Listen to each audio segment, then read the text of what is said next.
Thank you very much. Thank you very much, Mr. McLean, for your kind introduction and your leadership in making this meaningful event happen today. I would also like to thank Mr. Patrick Cosino for his valuable assistance.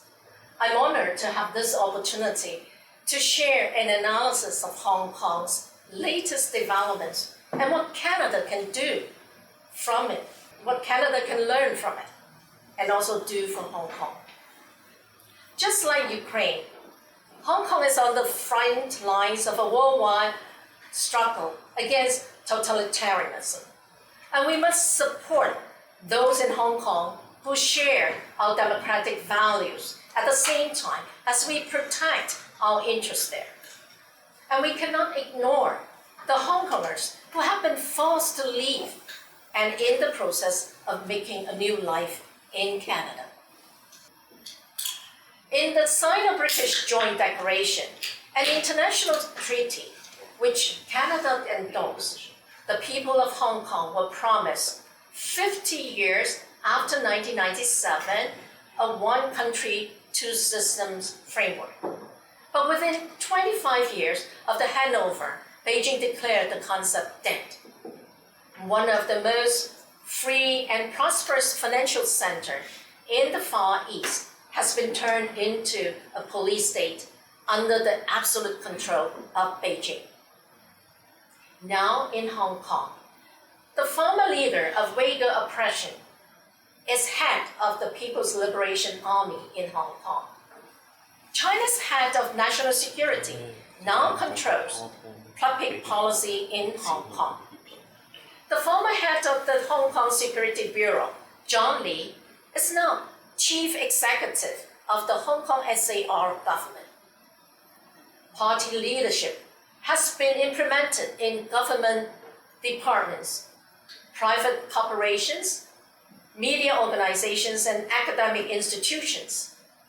Hong Kongers are encouraged to monitor and report on each other in all aspects of social life, including public schools.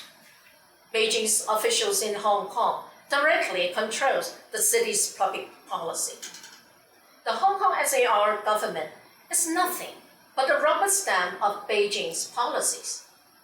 High degree of autonomy with Hong Kong people ruling Hong Kong no longer exists.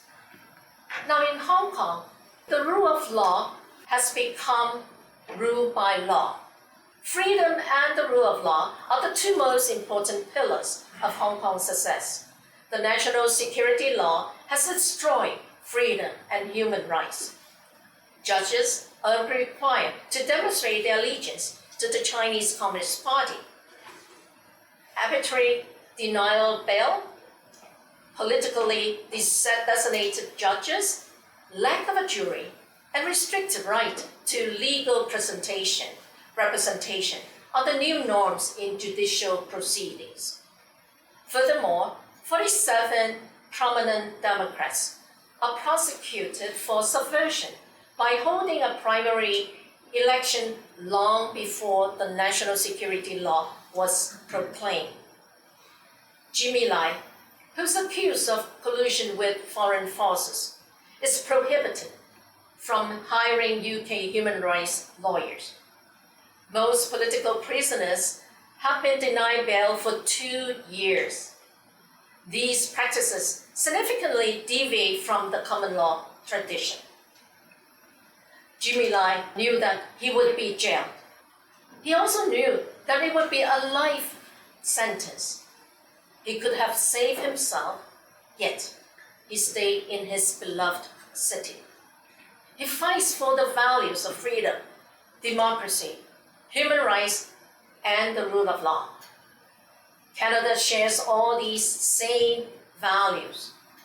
We cannot abandon Jimmy Lai and the brave defenders of freedom and democracy. There are Canadian nationals among these being politically prosecuted in Hong Kong for involvement in the pro-democracy movement. These include former legislative councillor and barrister Alvin Yeung of the Civic Party, and renowned singer Denise Ho, who was brought up in Montreal. Canada needs to closely monitor these cases and collaborate with global democracies to speak out against oppression of those freedom fighters. Freedom of expression, freedom of the press, and academic freedom have been suppressed in Hong Kong. The Hong Kong SAR government has shut down nearly all major independent media outlets, such as Apple Daily, Stand News, Citizen News, and many more internet news outlets. Apple Daily had the highest circulation among Hong Kong's traditional media, and Stand News had 1.7 million subscriptions. Ongoing crackdowns on journalists and civil society are rarely reported now, as there are virtually no independent media in Hong Kong. So, are we Canadians prepared for the possible economic meltdown of China and Hong Kong following the deterioration in all aspects of the society and also the tension build-up in the region? The trade and financial markets of Hong Kong have become fragile. Imports and exports have dropped significantly.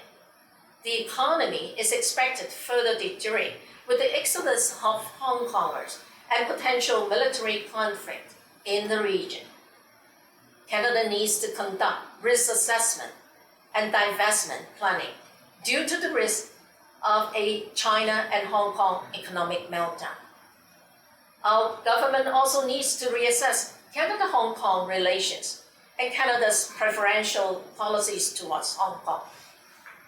We need to have an evacuation plan in place in case the civil society crackdown intensifies, or in the case of martial law if China invades Taiwan.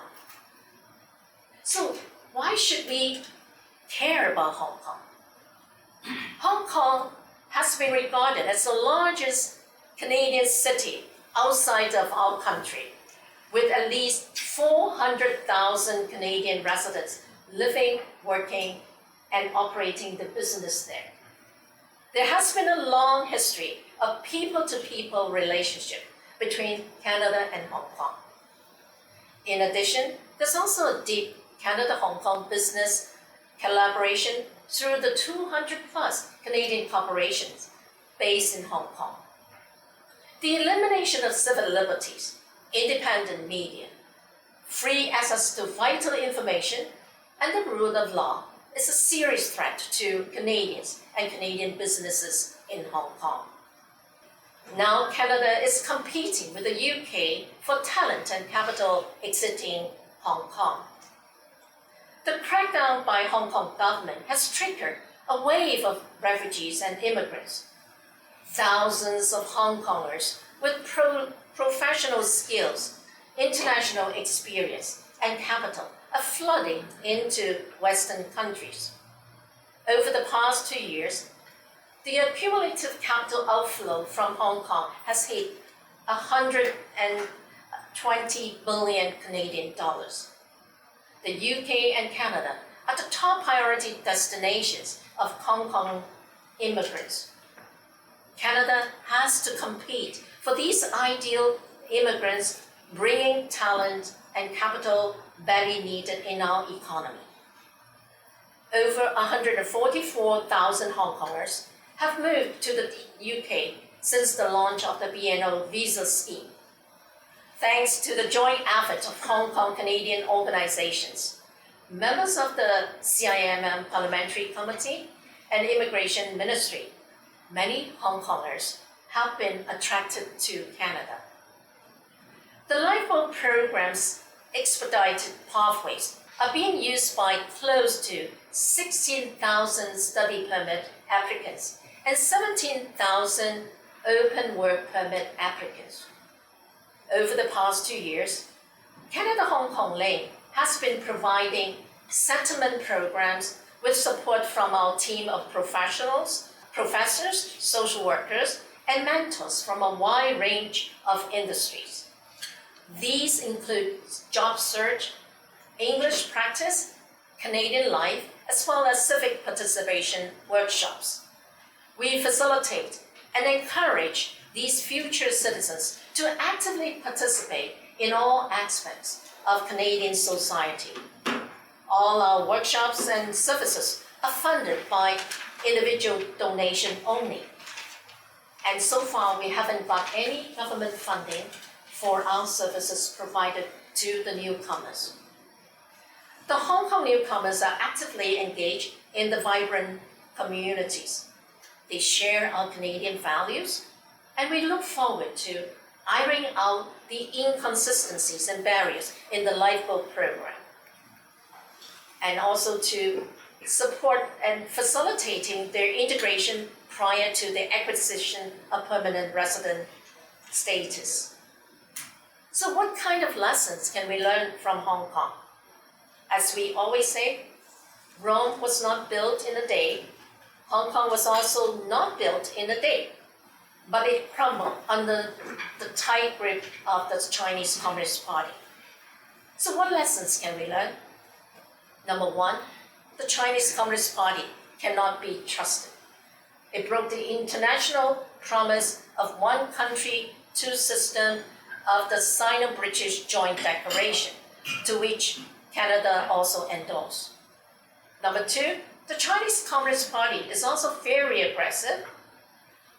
Beijing has made clear recently that the national security law is supreme and overrides the existing Hong Kong legal system.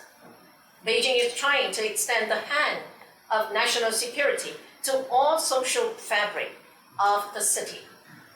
The latest news is that Hong Kong land sales now come with a national security warning clause. So, is Canada ready to be at the forefront against totalitarianism? A more urgent warning to Canada is the aggression of the Chinese Communist Party to interfere our democracy through intensifying infiltration and manipulation of election. At the moment, we have a national coalition being built up to urge our government for the passage of a Foreign Influence Registry Act to protect Canadian national security and democracy. This FIRA Act will increase transparency by exposing those who seek to influence our policies, public debate, and decision-making on behalf of foreign regimes. We target at the regime. We do not target at people, nor the country. By identifying these agents, we introduce a measure of accountability for both those agents and the officials who interact with them. It will protect members of our diaspora communities from intimidation and harassment. And we're looking forward to getting your support for the passage of this important legislation to strengthen and protect our democracy from foreign interference. In the struggle between totalitarianism and democracy, Hong Kongers and Canadians are on the same side. Let us work together to preserve freedom and human rights. Thank you very much.